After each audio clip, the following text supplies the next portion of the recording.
Okay, so welcome to part 3 of Editing Basic Dialogue, the video walkthrough of project number 1 in my DMPT 2600 basic editing class. And I am going to talk a little bit about your role as a storyteller, as an editor, before I jump into editing more of the story of Ann and Roth. So, as far as understanding the editor as a storyteller, you have to ask yourself, who is a film's storyteller? There are a lot of people who work on films. You have a writer that conceives the world and the structure of the story. You have a director and a production crew that realize that world. That means they make it happen using camera and lights and all kinds of gear. They capture the sounds and the images with this gear and create images. But it's the editor who tells the story. I want to say that again. It's the editor, you, who actually tells the story. It's your voice that actually reaches the audience. You take disparate, that means separate pieces. You get one piece from the actors, one piece from the camera department, one piece from the lighting department, another piece from the sound department, and you put them all together to tell a story, an understandable story.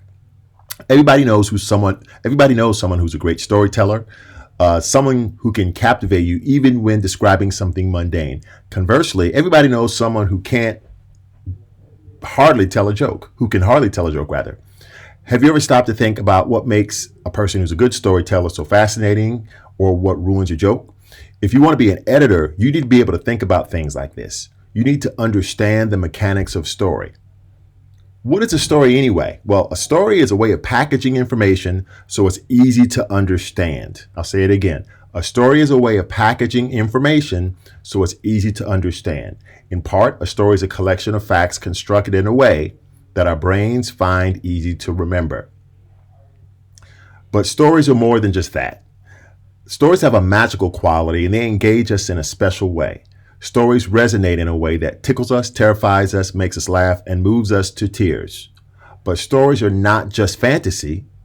In fact, they are how we make sense of the world. Our brains are specifically programmed to understand the world in terms of stories. Listen to these 6 words: who, what, why, where, when, and how.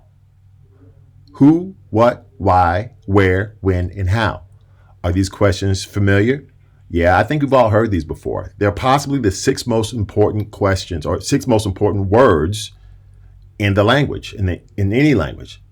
These simple 6 questions, or simple words, these 6 simple words, are the tools for taking apart and understanding any story, and by extension, for understanding the world. These 6 words are also the tools for assembling a story.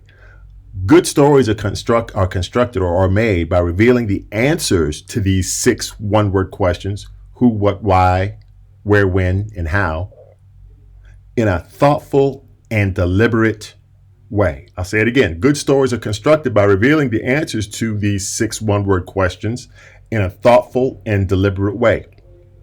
The answers that you reveal to your audience in your editing or in the story you're telling must be given just as a listener is ready for that piece of information, and not before or after. If a storyteller spends too much time explaining where something takes place, the listener may lose track of who the story is about. If the teller spends too much time explaining why the 3 men walked into the bar and doesn't get around to explaining what they were doing there, the listener loses interest and the joke is spoiled.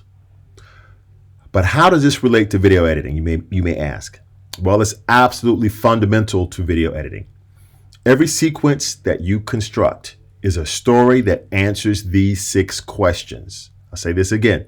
Every sequence that you construct, or every sequence that you edit together, anything you edit in any program, is a story that answers these 6 questions: who, what, why, where, when, and how.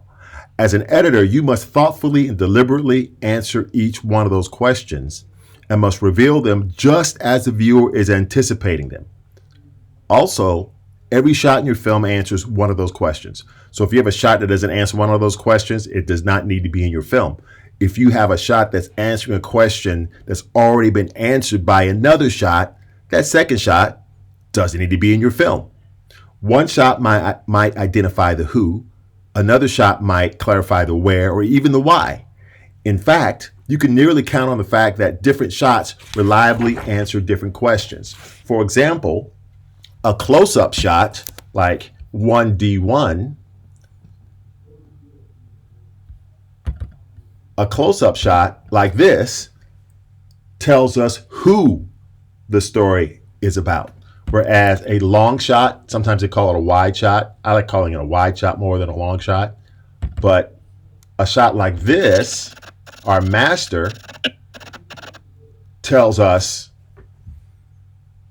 where the scene is taking place. Because you can see, I can see more of the location. Okay? An extreme close-up, and we don't really have any of those. I don't believe. We don't really have any of those. If you know your shots, you know an extreme close-up would look something like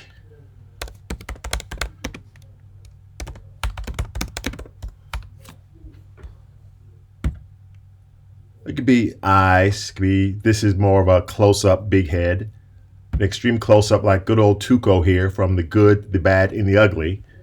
An extreme close-up puts the audience inside the head of the character.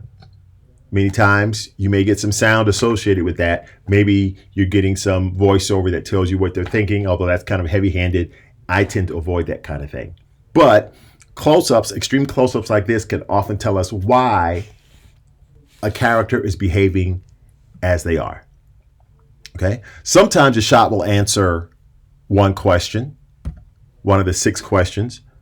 Sometimes a single shot can answer more than one question. Okay?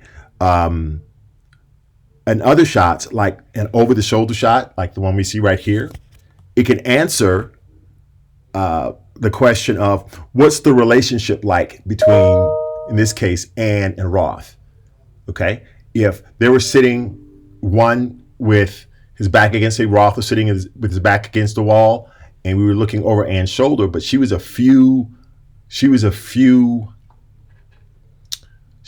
booths over, we'd say, okay, these two must be distant. You know, they're not close because of the fact that, you know, they're not trying to be secretive because they're sitting on opposite sides of the dining room and they basically have to yell to talk to one another. So an over-the-shoulder shot tells you about the relationship between two characters. It can, okay? And over-the-shoulder shots answer the question, with whom? That's an additional one we're going to add to the 6. With whom? With whom? Who? Ann is with whom? She's with Roth. That's what the over-the-shoulder shot tells you.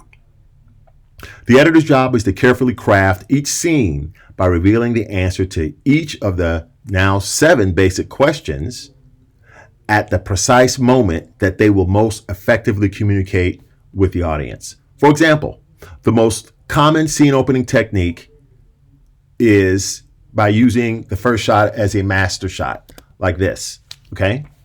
And this answers the where, and sometimes the what, as in what the story is about, okay? But the audience begins to wonder, okay, who is this scene about? If the editor waits too long to cut to a close-up to answer the audience's implicit question of who the scene is about, the scene will likely lose energy, and when that happens, your audience will lose interest. Okay? Conversely, if you begin the scene with a close-up and continue to cut back and forth on close-ups without ever backing up, if I were to start off in, like, say, 1D1,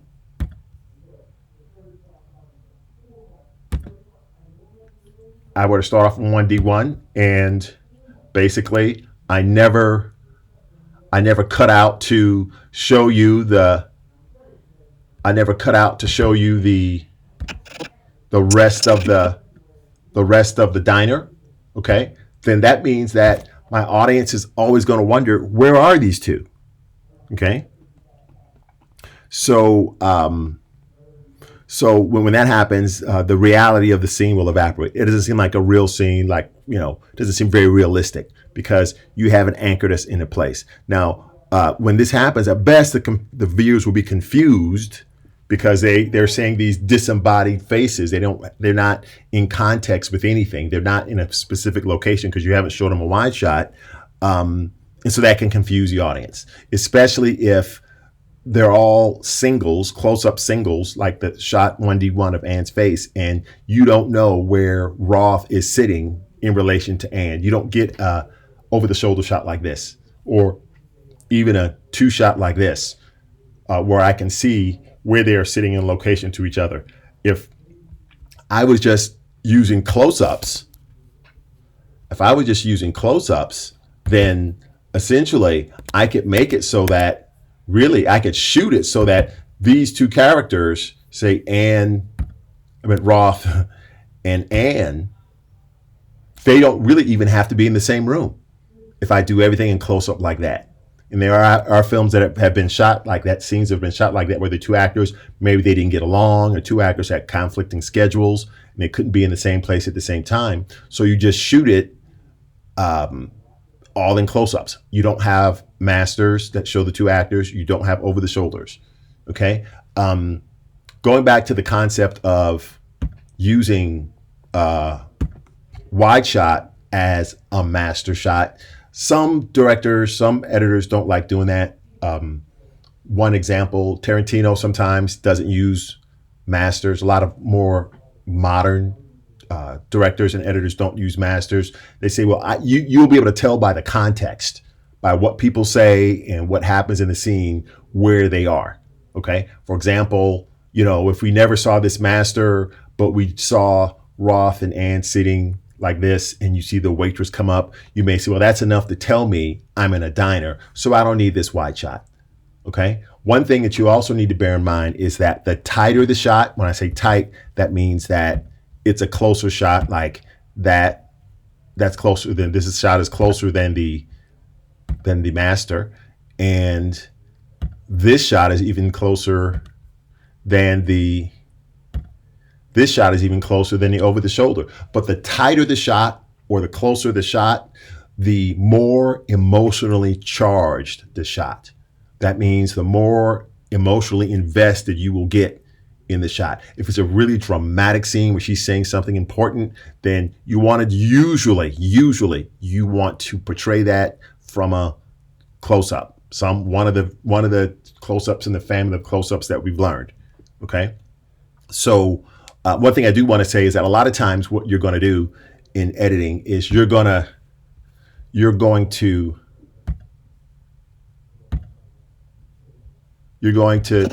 start off with a master, then you're going to go to over the shoulders. Okay. These are over the shoulders, are reverses. Okay. G1 to B1. Okay. You may cut the conversation back and forth as she just sits down like this.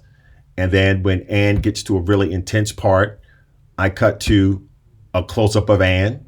All right. Now, one thing that some young editors do is they'll cut back and forth between the over the shoulders, and then when the conversation gets really heated, they'll cut to the close-ups, and for no apparent reason, they'll just cut out to this when Ann is saying something really important, or we're in the middle of the conversation. Essentially, what you do when you just arbitrarily cut out to a wider shot is you suck all the emotion out of the scene. It's almost like as we go from, at the beginning of the scene, as we go from wide shot to our tighter shots, over the shoulders that is, to the close-ups, it's almost like we're slowly creeping into this conversation, eavesdropping, getting closer and closer and closer to them, seeing the emotion on their faces, right? And at the most dramatic point, you don't want to just yank the audience back out to a wide shot, okay? Because that's sucking the emotion out of the scene. Okay, you've invested a lot of time, cutting in from over the shoulder to the close-ups. There are times where you might want to cut to a wide shot, like say, for example, if we go to We're trading shots, our over the shoulder shots. We're trading our over the shoulder shots, and the waitress comes in. Okay, you don't have to cut to the wide shot to show the waitress coming in. You really don't. But say, for example, they're talking about something important, which they are, and the waitress interrupts. Okay, it's almost like a conversation. Somebody comes in and stops the flow of the conversation, and after they stop the flow of the conversation, you have to start building intensity again, from the wide to the over the shoulders to the close up. All right. So if somebody enters and interrupts, that would be a good time to cut to a wide shot. If your conversation goes like this: "Hey, my name is Ann. I want to talk to you about something very important." That's what's going on with these shots. She says, "I've got the secret code to the nuclear bombs." Something really important like that. Okay. We understand how that works going to the tighter shots, but say Roth tells her,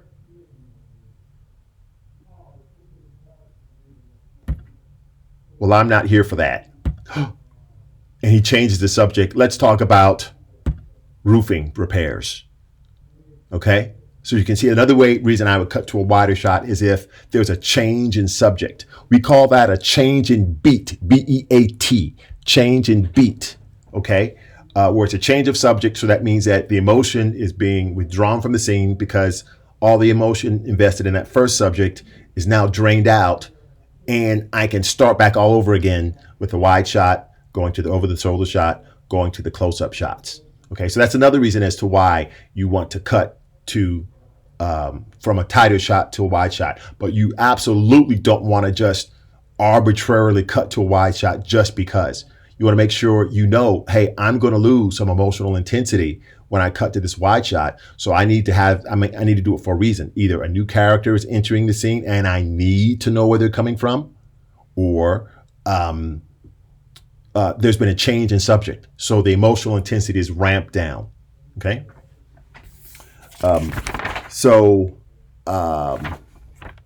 That is pretty much all the theory part of this. Let's go back into doing a little more editing. Let's see what we have so far. Action. If Ann comes in, remember gaze, object. That's where she sees reaction. She's coming in confidently. Pow, we slide her hand in, contraction of time. So her walk doesn't take so long. Yeah. And watch our edit on action there between 1B4 and 1E1. I need to find someone. I hung on to this shot until his head raised so that we would see. He says, "I need your help. I need to find someone." Now he's listening because he's interested because he's a detective type. Okay. Not interested. It's not something I do anymore. Okay. So now. Not interested. It's not something I do anymore. So she comes in and tells her, "Hey, I'm looking for somebody. I need you to help me find someone." And he says, "Not interested. It's not something I do anymore." As an editor, you need to know a lot of an actor's craft. That means, how does an actor look at playing a scene? That's what they call it when they're acting in a scene. They're playing a scene, almost like two people playing with toys. They're playing a scene. Okay. One of the most important things, one of the most basic things that they talk about when they train as actors is each character's goal in the scene. Okay. So as an editor, you need to know, what is Ann's goal? And in this case, Ann's goal is to get Roth to agree to take the job to find the little girl. Okay. Just like Ann has a goal, Roth has a goal. Now, being that Ann is really the one with the major goal who kind of sets this whole scene in motion, you could either say Roth has a goal, or simply Roth is kind of an antagonist to Ann's protagonist with a goal. She's a protagonist and she has a goal. And Roth is tossing up hurdles or impediments or blocks to prevent Ann from achieving her goal, that is, getting him to agree to take the job. His first hurdle he throws up is, I don't do that kind of work anymore. All right. So as we can see, she stated her goal. She's progressing from point A, where she starts the scene, to point B, her destination, which is to achieve her goal of him taking the job. He's thrown up a roadblock in front of her goal. Okay. He doesn't do that kind of work anymore. And so the first thing we need to do is that anytime she hits a hurdle or a roadblock like that, we should be thinking, okay, how did that make Ann feel? She tried to just simply do a straight sell. Okay, say, hey, I need you to help me find this person. Okay, just a straight sell. She didn't get sobby or weepy yet. She didn't threaten him. She didn't try to bribe him. She just says, hey, I need you to help me find someone. Okay, and this doesn't work. He's not interested. That's not work he does anymore. By the way, another thing that actors talk about is through lines. A through line, these are the different things that the actor with the goal is going to try to do to achieve their goal. Maybe two out of three of them, or 3 out of 4 of them will not work because of the roadblock that the antagonist in the scene, in this case Roth, is tossing up between the actor and her goal. All right. Each, like I said before, say for example, in this case, she tries a straight sell. She just says, hey, I need you to help me find someone. Okay. That doesn't work. Maybe the next time she gets weepy and tries to play on her sympathies. The third time, maybe she shows him a picture of the girl. The fourth time, maybe she threatens him. Okay. Each attempt she makes, each path that she takes to try to convince Roth to take the job, to meet her goal, to get Roth to take the job. That's called a through line. A through line. It's almost like a path from point A to point B. You have an origin point when she walks into the diner, and you have a destination when she gets him to investigate the missing girl. Okay? And there are many different ways you can go from point A to point B. Some of them successful, some of them not successful. There are many ways that you can try, at least. Maybe there's certain ways that you can try, and, hey, if you want to get from Atlanta to Savannah, driving north is never going to get you to Savannah unless you circle the globe north to south and come back up on the other side, which is unrealistic and drawn out, but there are other ways. There are different streets. You could take 85 to 75 to 95. There are you could take back roads. There are lots of ways to get from Atlanta to Savannah, some better than others. This is essentially what actors are doing when they're playing a scene. The actor with the goal is trying different paths to get to their goal, or different through lines. None of them will work until the last one they try. Okay? And in her case, it's showing the little girl's picture. So essentially, when she tries a through line, when she tries to meet her goal, she tries to use a trick or a technique to get him to agree, and he says no. You need to be thinking, how is Ann feeling? Well, Ann won't usually tell you how she's feeling, like I'm disappointed or I'm frustrated. Normally, you will have to find that expression on her face doing facial expressions. So what I'm going to do is I'm going to look for a shot that shows how Ann feels about being rejected by Roth this first time. Okay. I do not want to start with this one. Why? Because this is the most intense shot of Ann I have. I want to save this for when she is at her wit's end and when she's really fully invested in this conversation. She's just warming up right now. She's not warmed up yet, really. And so I want to save this for later on when she tries a few different through lines and she's near her last one. Okay, or her most passionate one. So let's try to find a shot of Ann's face where I can maybe show her disappointed, not totally discouraged yet. Okay, maybe 1B2. I'm going to try to find where I'm looking at her face and I want to try to find an expression that communicates mild disappointment. Now, that being said, if you have a shot like this where I'm just looking for an expression on her face, understand that I can't see Roth's mouth moving.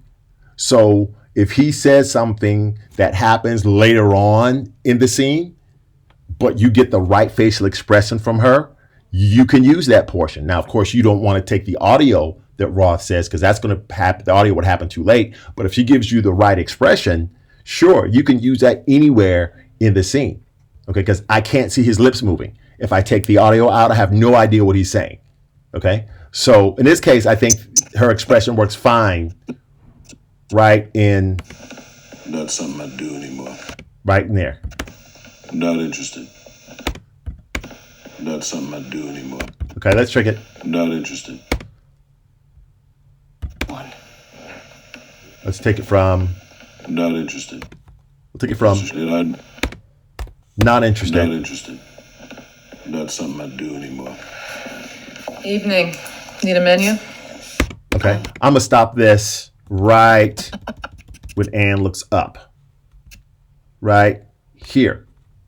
Because of the fact that when her eye line shifts, it motivates another cut. When I say motivates another cut, that means when she looks at something else off screen, the question you're going to ask yourself is, what is she looking at?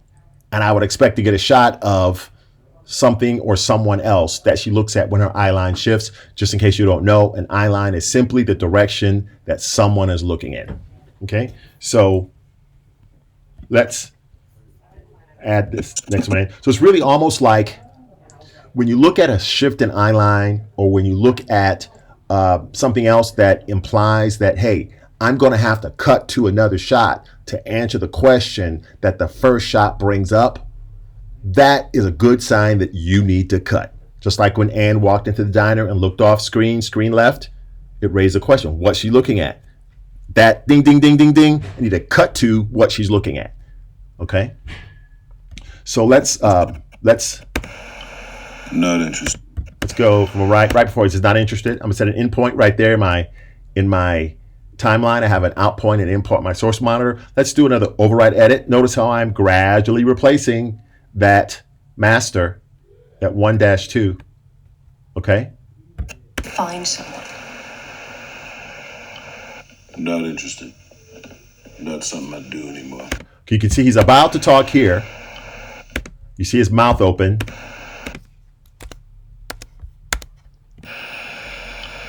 Okay, so he's about to talk in 1E1. Okay, I want to maybe trim that away with a ripple trim. Remember ripple trim, keyboard shortcut B, click this button right here, or ripple edit, they call it in Premiere.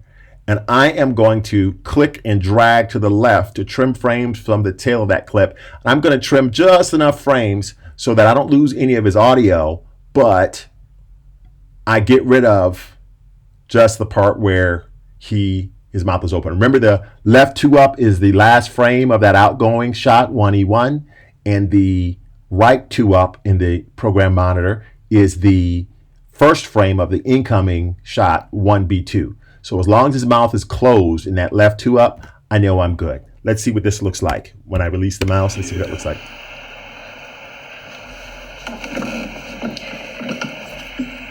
I need your help. I need to find someone. Not interested. Not something I do anymore.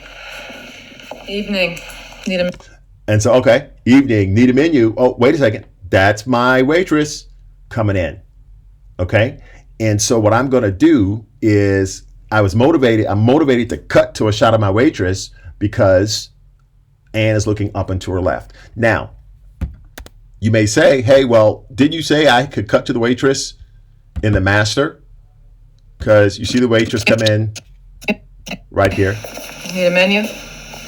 Just coffee. You may say, well, hey, maybe I should use that one. Okay. Well, I would say in this case, I'm not going to use it for 2 reasons. I mean, you could use it if you wanted to, but I wouldn't use it for these 2 reasons. First of all, the waitress is occluding Ann. Occluding Ann. Occluding. Occluding Ann. That means the waitress is standing in front of Ann so we can't see her. Never a good look, never a good idea. And if you look at other takes, the waitress's mark, that is, where she stops before she delivers her line, won't be like right in front of her face like that in the masters. They'll tell her, okay, on the next take, okay, scoot a little bit to your left so that we can see Ann's face. So that's the first reason as to why I don't want to do this. The second reason is more of a thematic or an emotional reason. I want to get all of us sucked into this scene so we're in the mind space of Ann. Our entire focus is on Roth and achieving her goal, getting Roth to agree to take the job. And she doesn't even notice the waitress come up until she's like right up on her. So it's a little startling because it's like almost like she snuck up on the waitress, kind of unintentionally snuck up on her because Ann's focus is just so much on Roth. So instead of going with this wide shot, that's the second reason, I am going to go ahead and go to 1J1. That's the shot of the waitress. And I'm not gonna have her start from way back here. I'm not gonna cut it from way back there. I'm gonna basically make it so that she's right up on Ann. Okay? I'm setting an endpoint right there. Need a menu? So she says evening before I cut to her. Need a menu? Just coffee, please. Okay. That's probably more than I want, but I'm going to set an out point right there. Need a menu? Evening. Okay. I'm going to tell you something. Okay. Evening. Something I'm going to do. I'm going to do a nice little trick here for you. It's called an L cut. An L cut. Okay. But I'm going to set it up by, before she says need a menu. Evening. Right about here. I'm going to set an endpoint because my endpoint in my source monitor is need a menu right there. So I've got my endpoint need a menu and my endpoint in my timeline right before need a menu. Let's go ahead and lay down a overwrite edit. Lay it down as an overwrite edit. So let's see what that looks like. Not something I do anymore. Evening. Need a menu? Okay. Just coffee, please. Evening. I don't do anymore. Evening. Need a menu? So we start the evening from here. You can see in this case, I don't really see Ann's head turn. Evening. Need a menu? Okay. Which, that's possible, but you know what? I want to get Ann's head turned back. And so what I'm going to do is this. I want to keep the audio for 1J1. This is the audio around here. Okay. But I want to see more of Ann turning her head, 1B2 right here. Okay. So what I can do is I can do a roll edit. But normally if I do a roll edit, a roll trim, both the video and the audio are going to add frames. Evening. Need a menu? Just coffee, please. That's not what I want. Okay. What I want is to just roll edit just the video, just this part from its tail, right? So I can see more of Ann looking up into the left. So what I'm going to do is I'm going to do something called, well, first let me show you. When I click the video, normally the audio is also selected because these two clips are linked. The video clip and the audio clip are linked. So when I click one and select one, the other one is selected. I just want to select the video. Okay, so what I'm going to do is I'm going to hold the Option key down when I select the video. And you see I have a regular trim selected, just the video, the tail of 1B2. But I don't want to do a regular trim. I want to do a roll. And that's keyboard shortcut in, or this icon right here, a rolling edit. And I'm going to press and hold the Option key. And it's only going to select the tail of 1B2 video and the head of 1J1 video. Now I'm going to simply drag it back. Look at the two up to the left. Now I've got Ann looking up at the waitress. Okay. I'm also going to look at my waveform there at the bottom of 1J1 because of the fact that I do want to see the waitress say something. I don't want to just have her, by the time I cut to the waitress, She stopped talking and she's just standing there looking at him. That's a kind of creepy aspect to it, but it looks kind of unrealistic, okay? So I'm going to drop the tail of 1B2 right about here where I still have the waitress saying something. I see another waitress saying something because I see the waveform there, okay? But I can also get Ann to look up and to the left. Actually, she doesn't completely turn her head. Evening. Need a menu? All right. And you may say, hey, that's pretty good because she just starts to turn her head and eyeline shifts. So it's really like we don't complete the motion. And it's kind of like Evening. Need a menu? like that. It's kind of like a surprise that we don't get her to settle on what she's looking at. We could do that. Let's try, though, to roll that edit point a little bit more. But I think we're not going to see the waitress. Evening. Need a menu? Yeah, the waitress is not talking anymore by the time we Evening. get to it. Need a menu? And so I don't want that, just like before. If you want to try another option, what I can do is add some frames onto the head of the waitress's shot. So there are some frames where she says evening on this shot right here that I don't see. And I could add frames by using the ripple trim and dragging on at the head of 1J1 to the left. And you're going to see her say evening twice. Evening. Evening. Need a menu? Okay, so that's not really a problem because, of course, this first evening I can cut out. All right, if I try to use the blade tool and cut evening the first time right here, when I hear it in 1B2, you can see it cuts the video as well. And if I try to delete the audio, it deletes the video as well. I don't want that.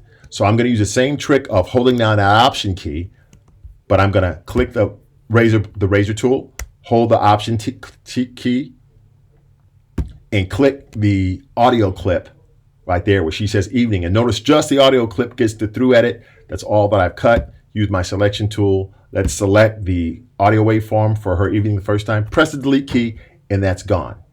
All right. So let's see.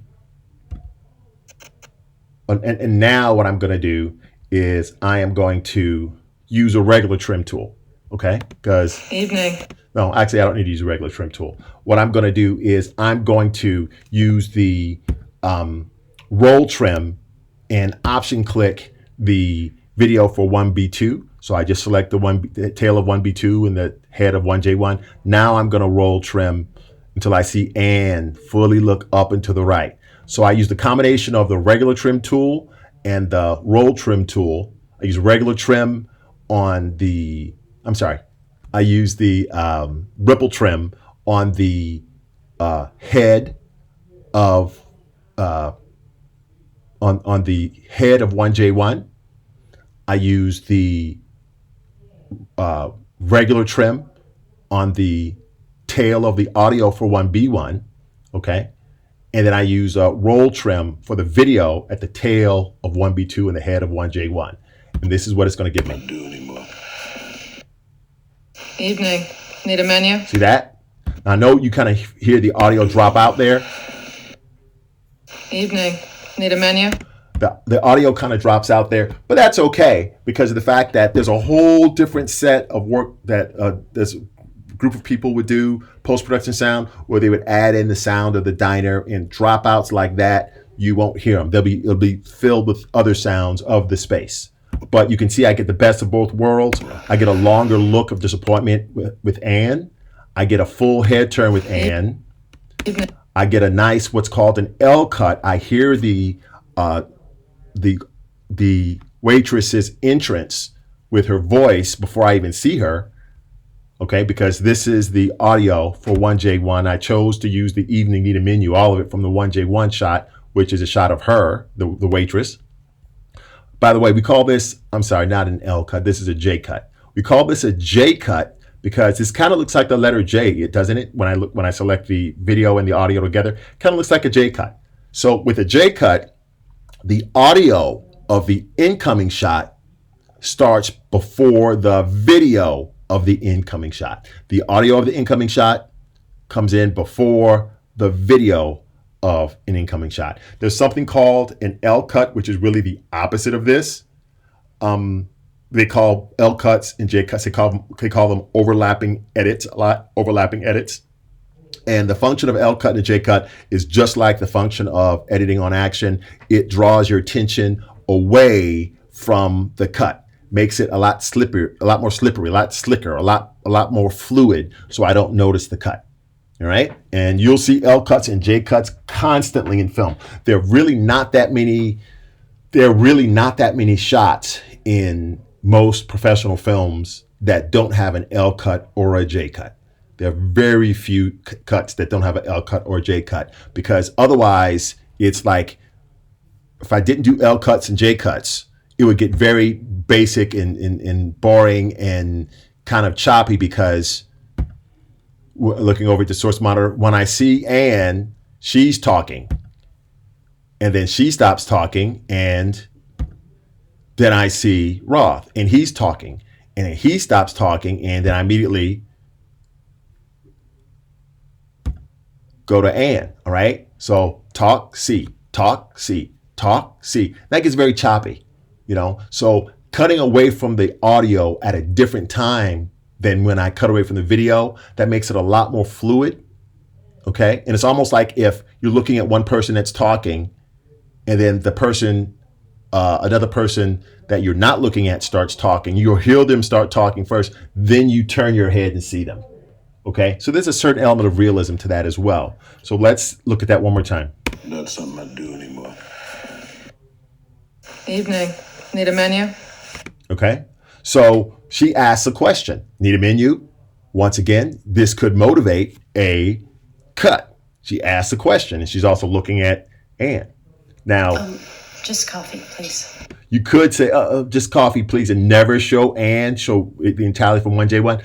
Not a good move, though, because of the fact that the person that I see most in a scene and the person that I see for the longest period of time in a scene, so the number of shots and the length of those shots, that person is my protagonist, the person whose point of view I am seeing the scene through. In this case, I've selected to make this scene from the perspective of Ann. So I want to see Ann as much as possible. I want to see her when she talks, and I also want to see her reactions or facial expressions a lot too. If I hang on to the waitress this long, suddenly it becomes the waitress's story. Now it's a story about a waitress who's been working way too many hours and is really tired, and these cheapos are probably not going to spend a lot of money in here, so I probably won't get a big tip. Okay, that's what it becomes about when I hang on to that waitress, which is not what I want in this case. Okay, and you may have some great ideas and great footage to be able to pull that off, but if that goes against the vision of the editor say, look, let's keep this about Ann. This is not about the waitress. I know you can do some really wonderful things with the footage you have of the waitress, but that's a different story. The story that we're telling is about Ann as a protagonist that has a goal, so we need to stick with her. So as soon as Need a menu? As soon as the waitress asks, need a menu, I'm going to cut back to Ann. All right. And I'm going to go back to 1B2 again, go to my recent clips menu that's in the source panel, the three horizontal lines. I'm going to go back to 1B2 right here. And you can see I'm almost there with Ann. Okay. I'm going to set my in point where my out point is in my source monitor. Let's get rid of my out point in my source monitor. Just coffee, please. Okay. I like this. Just coffee, please. Because of the fact that, maybe I can give you a little more. I want to get as much of Ann just kind of blankly staring at her like that, because it's almost like she was totally yanked out of the moment with Roth and is a little confused, by this person who's just appeared here. So she's a little disoriented, so I'm going to take a little bit more of that. Just coffee, please. Don't worry about the audio that we have going on with the waitress. Okay. All right. I'm going to take that much. I'm going to let the coffee pour happen, and then I'm going to go ahead and edit that in. In point, out point. Need a menu? Need a menu? Need a menu?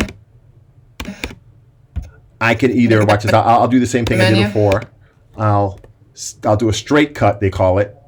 Out point, in point, right there.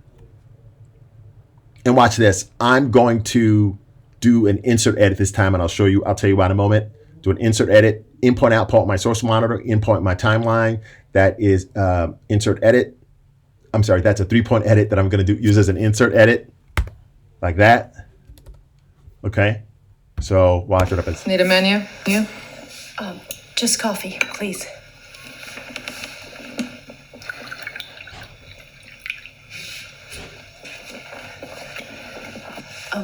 Just coffee, please. Okay.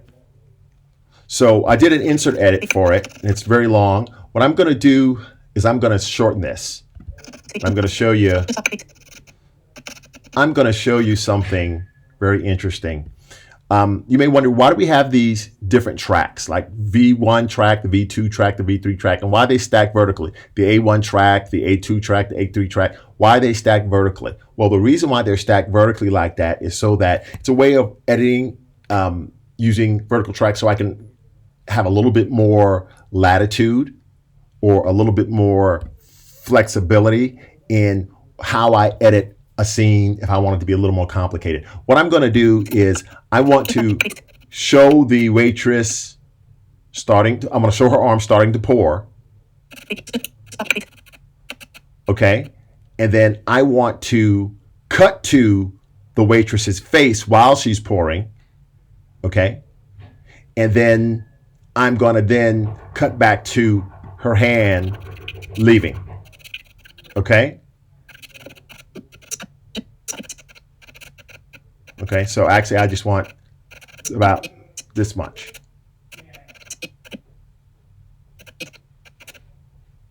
About this much. Right about here is where she looks like she's pouring.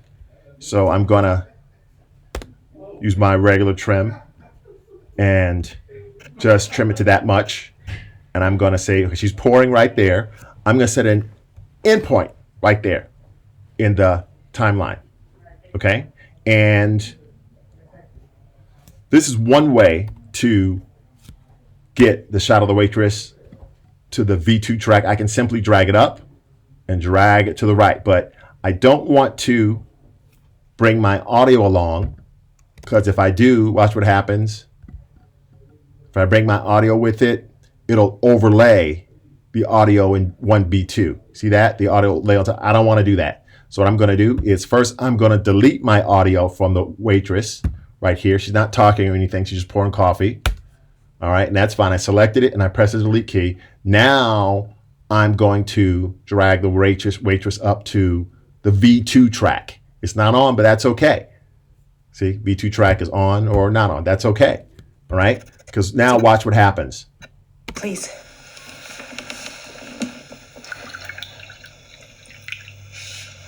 Okay, so that's a certain look. I think it's timed. I don't think it's timed correctly.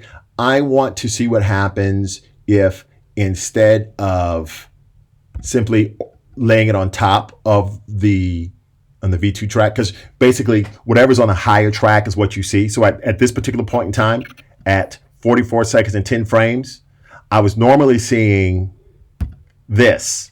Okay, how I did that is I turned visibility off for the V2 track, and it made it like V2 wasn't there, and it shows me what's underneath in the V1 track. Just like a lot of other programs, like most track-based programs, Premiere will always show you whatever layer, whatever clip is the highest level clip for a particular point in time. So at 44 seconds and 10 frames, this clip right here is the highest clip in the stack. Okay, so when I turn back on the output, all right, it's going to show you at that point in time the waitress. And of course, when we go to the point where this clip runs out at the end of that block, it's going to show you what's underneath in the V1 track, right? But it doesn't quite work for me because of the fact that the timing seems a little off. What I'm going to do is I am going to show you another trick. Let's take it back to here. I'm gonna drag it back to the little gap it was in, and I'm going to place the playhead at the beginning of that gap. Okay, and I'm going to press the letter F for match frame. What that's going to do is it's going to pull up this clip and it's going to place the playhead in the source monitor exactly where the playhead is in the timeline. So you can see these are identical pictures. So now also notice I have an in point and an out point in my source monitor as well that matches this in point and out point in my timeline, right? That's great. Now I'm set up to re-edit this portion of the waitress anywhere I want to. Let's get rid of that one, the duplicate there. And I want to place it, let's say right here, where she starts to pour, where she's pouring.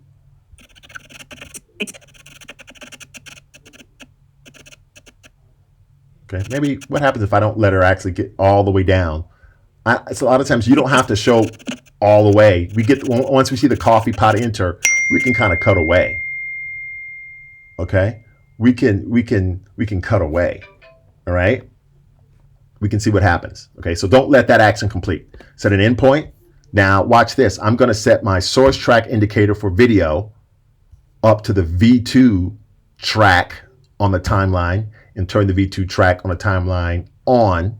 I'm going to turn off the A1 source track indicator so I don't bring any audio down with the clip when I edit it. And I'm going to do let's do an insert edit and watch what happens.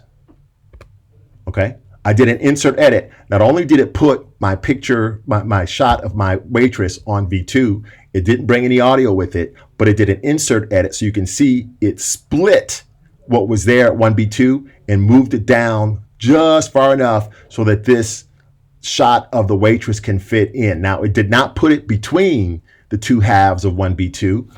That's okay. It didn't do that because it's my V2 track that my V1 source track indicator is patched to. Okay, remember the source track indicator tells you what element do I have in my source monitor. I have one track of video. Of course I do, because that's what I can see in my source track, my source monitor. The V2 track header and the V2 track basically says that, hey, when I execute the insert edit that I just did, it's going to drop what's in the source monitor into the V2 track. All right, it didn't drop it into the V1 track, but when I did the insert edit, it split what was in the V1 track and it moved it just far enough for the duration for the clip of the waitress in the V2 track. Let's see what that looks like. Evening. Need a menu? You? Just coffee, please.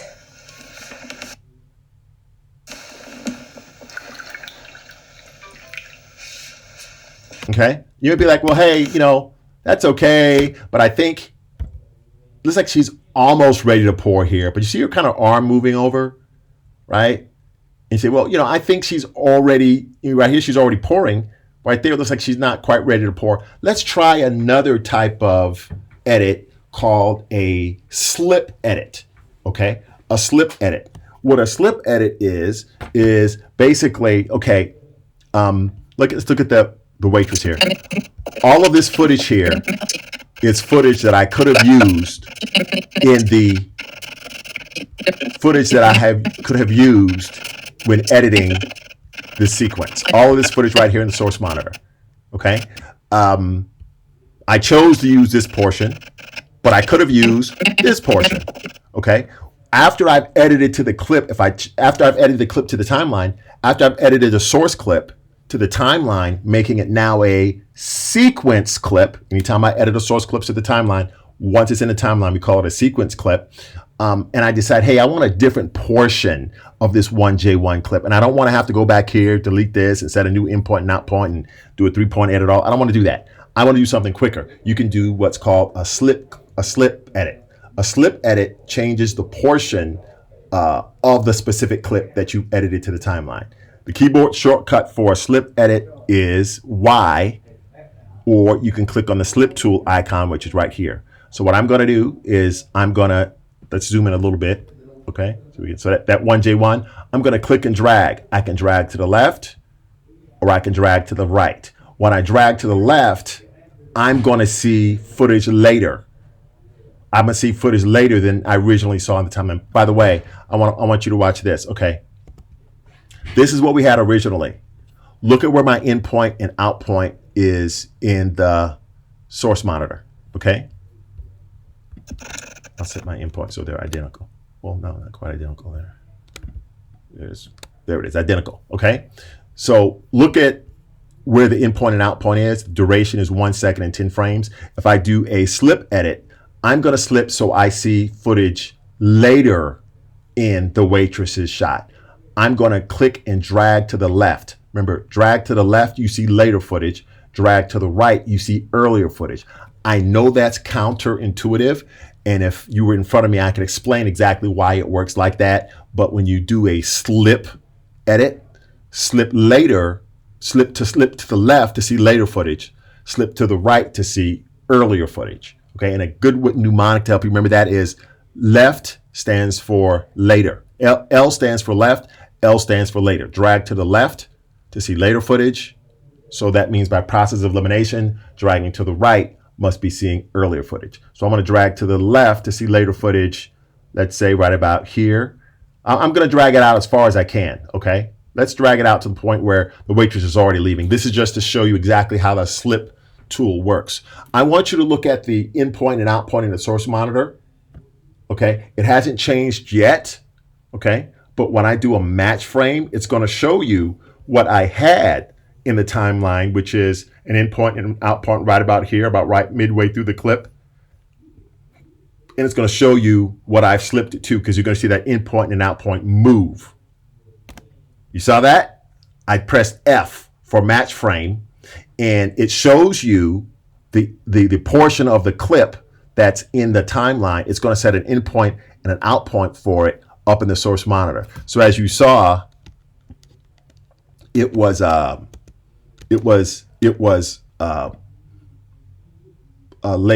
on. Okay, so let's do this again. Okay, so once again, this is what I started off with. I'm going to use the slip tool. I'm going to drag to the left. I'll go really extreme. Okay, so that I know that I'm seeing, dragging to the left, I see a later portion of the waitress's footage. Okay, and I let go of the mouse, and this doesn't change yet until I press F for the match frame. And you're going to see that the in point and the out point in the source monitor is going to jump to the right down the timeline to a later point in the timeline. See that? So it jumped down the timeline. Now that's jumping too far, okay? I didn't want to slip the clip that much. Maybe just this much. Let's see what that is. Let's see what that looks like. That looks pretty good, but you see, I see her still lowering the coffee pot there, and I don't want that. So I'm going to just do a little bit of a trim, a ripple trim. Once again, keyboard shortcut B, or click the ripple trim tool, the ripple edit tool. I'm just going to trim till I see that coffee pot settle in place right about there is good. I'll let Roth's head lower too. Notice that little tool tip at the bottom in gray, it says plus 0.0000022 duration. That means that I have ripple trimmed the head of 1B2 22 frames to the right. So that means that I have shaved 22 frames off of this clip from the head of the clip. I can take frames from the head of the clip or frames from the tail of the clip. In this case, I drag to the right in a positive direction. And when I drag in a positive direction from the head of a clip, it makes the clip shorter by subtracting frames from its head. In this case, getting rid of some of that coffee pour. Pow, like that. Let's see what this looks like.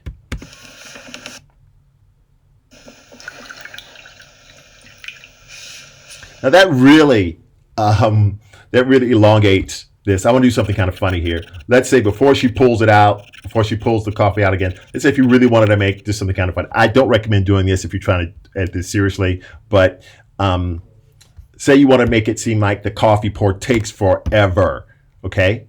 Let's cut back to the waitress again, okay? As a matter of fact, I can use the exact same portion of this shot. It'd be even funnier if I use just that portion of the shot here, okay, of 1J1. I want to drop it in right here. Let's add a marker so I know where to come back to when I want to set my endpoint, or maybe I can just drop in. Let's drop an endpoint now. Okay, so I'm going to cut back to the waitress point again. Okay, let's set up a match frame. Okay, I got my endpoint and out point there.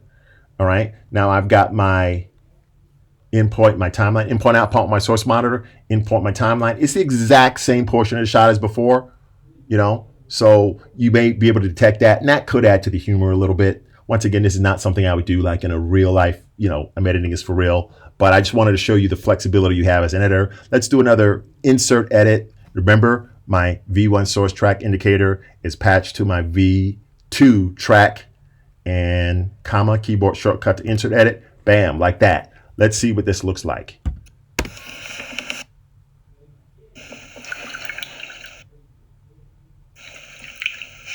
Okay, so that was a very long coffee pour. And of course, it would be like really hilarious if you got the coffee pour sound to last over the entire duration. As a matter of fact, since you're here with me now, let's see if I can find a coffee pour sound anywhere on any of my drives. Okay, here it is. That's beer. Let's see what this soft drink, pouring glass and fizz. No, it's not fizzy. Okay, juice might work. Doesn't have to be coffee because we can't tell it's not coffee. If it's, I mean, I couldn't use beer or soda because it would fizz. Coffee doesn't generally do that. There it is right there.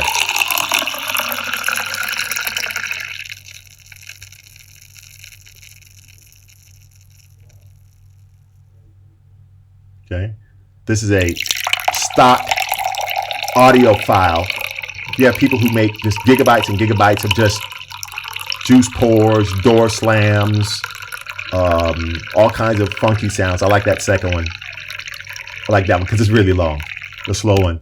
Okay, so I'm gonna drag. One easy way I can import a file into Premiere is to simply drag it from the desktop, drag it right into the project panel. And that's a quick and easy way to import. Okay, I'm gonna set up a folder called sound effects. Okay, I got that there. Let's double click on my, oops, wrong thing. Close this bin. Let's double click on my juice can. That one's too short. I want the longer one, I think.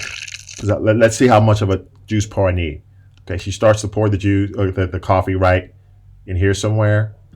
I need to go from here. I'm gonna set an endpoint. Let's go to about here.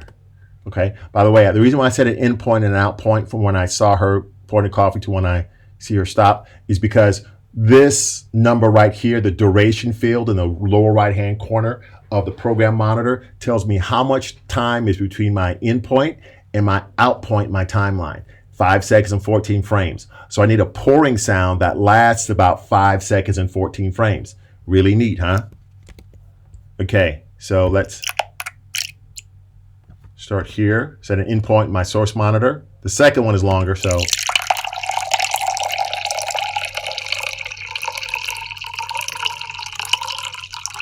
that's really long.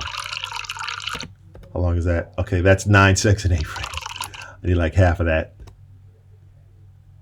Okay, let's go with right about here. It doesn't have to be exact. 5:15, that's fine. Okay, and you may say, well, it's still kind of loud. Actually, let's see how long this one is.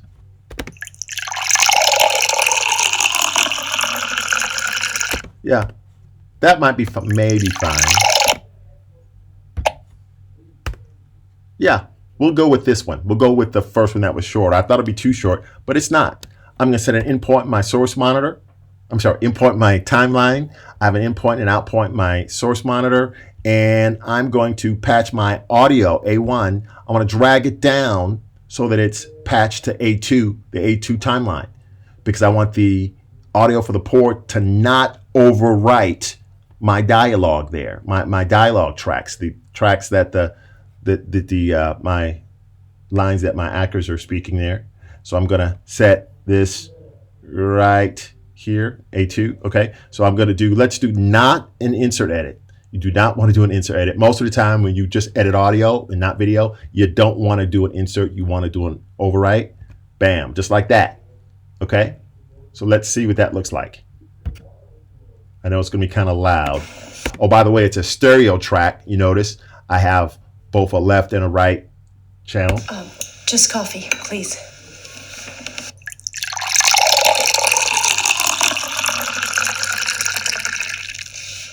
Not bad. Not bad. It could use a little tweaking, but you get the idea. It's a little loud. So let's zoom in and make the audio track taller and then drag the volume line down a bit. And I can make it fade out. So it sounds like she's finishing up. What I did to do the fade out is you can select the tail of the clip, the audio clip, and you can choose a audio transition or a default audio. A default transition is fine too. In this case, I can apply the default audio transition, which is a crossfade, right? And this crossfade has a certain duration. I could have used a keyboard shortcut Shift Command D as well, which is much faster than what I just did. I went to the sequence menu and chose Apply Audio Transition. For some reason I feel that should start earlier. Perfect. That was perfect. But let's start this a little bit earlier. Let's get rid of our crossfade. Let's drag this a little bit earlier. Let's put our crossfade back. Please. Pretty good. Okay, I'm gonna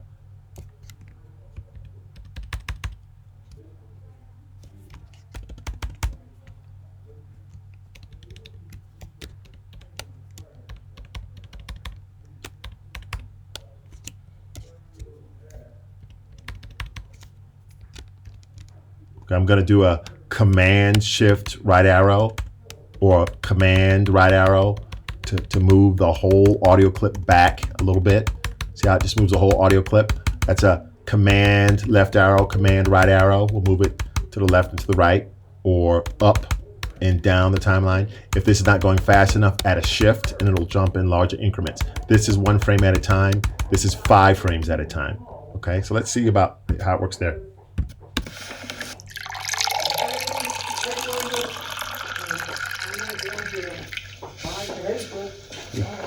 Not bad. And you? Hey, see that? Okay, now I know you're going to say, well, hey, what about what's going on with my master? And you? When I cut back to the master that I've been replacing, they're way behind where I am in the story with the closer or tighter shots of the coverage. That's fine. If you want to kind of keep the master so it's right about where the tighter shots that you replace it with are, then you can just trim away what you don't want. I noticed she pulled her coffee pot out in the tighter shot. So right about here is where she is in the tighter shot. Use the blade tool, keyboard shortcut C, make a cut. Use a selection tool, select what you don't want. I'm gonna also show you another keyboard shortcut to do what's called a ripple delete. Okay, well actually, I can select what I don't want with the selection tool and go up to the sequence menu and go down to, is in my sequence menu? Okay, not anymore. I want to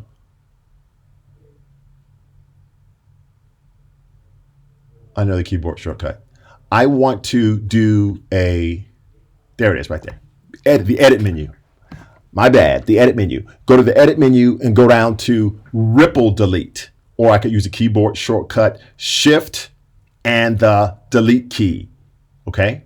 Shift and delete key if you're on a notebook, a MacBook. Shift, function delete if you're on a PC. Shift and the delete key. And And what's going to happen is not only is it going to delete what's there, but it's also going to close the gap for you. Let's see.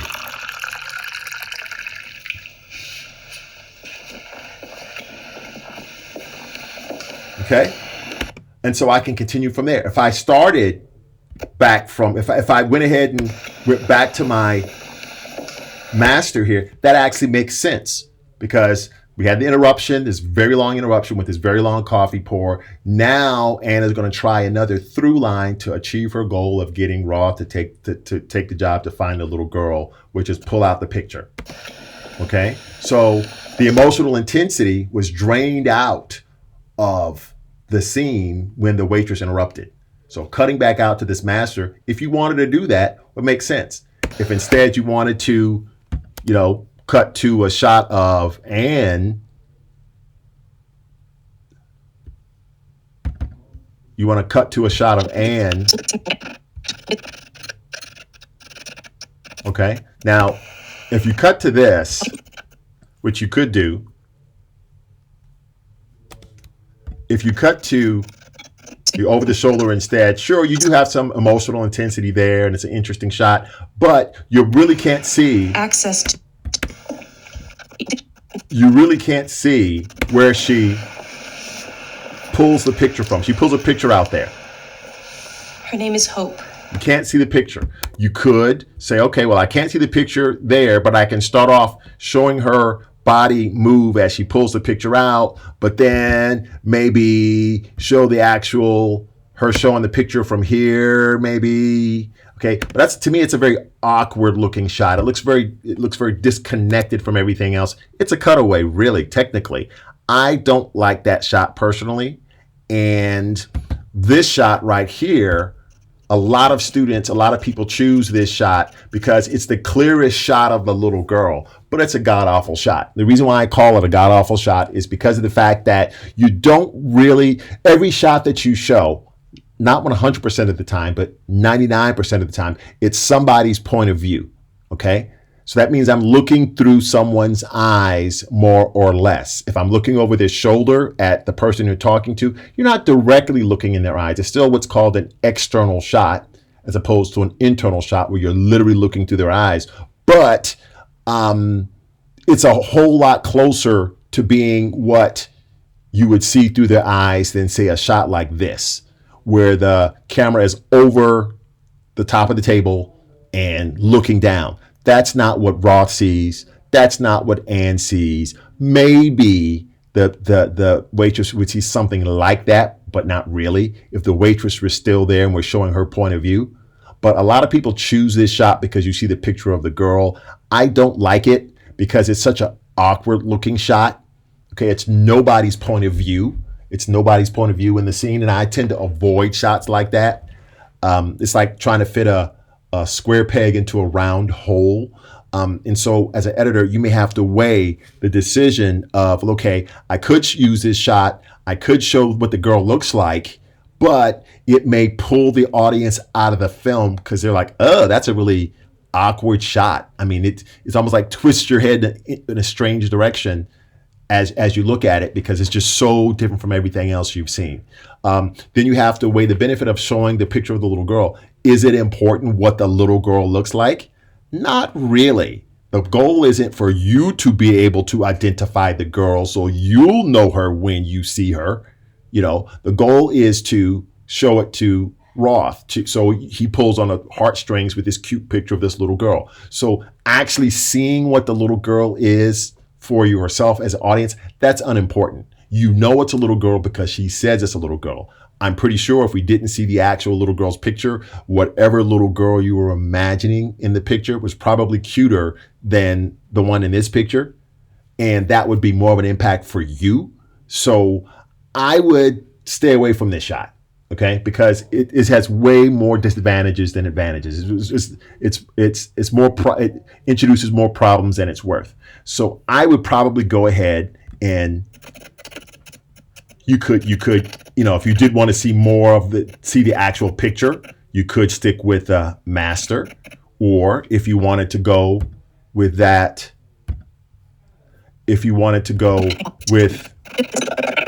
We don't see it in 1B1. They cut it before she showed the picture 1B1. Okay, if you did want to show the motions here with this one, you see nothing. You see nothing of the picture at all. So I would recommend this one. And the framing is kind of awkward as well in 1B4.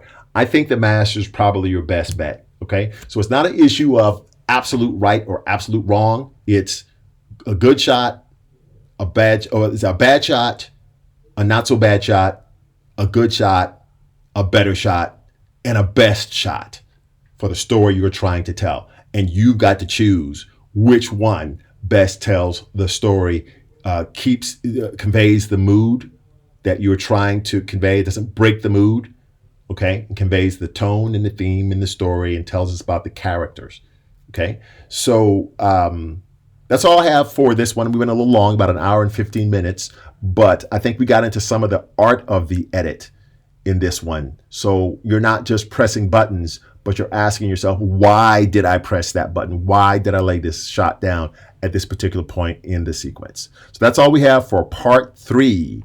And we'll see you again, pretty much the rest of this scene. I think the only thing that we'll talk about after this, that's something we haven't handled before, is the value of reaction shots. So showing someone's face, listening to someone talk, very important, okay? Or someone doing one thing and the person watching them, cutting to them to show the reaction, okay? And building tension, okay? That's something else, and building suspense. That's something else that we're gonna talk about in the next video. That's all we have for this video, and I look forward to seeing you in the next one.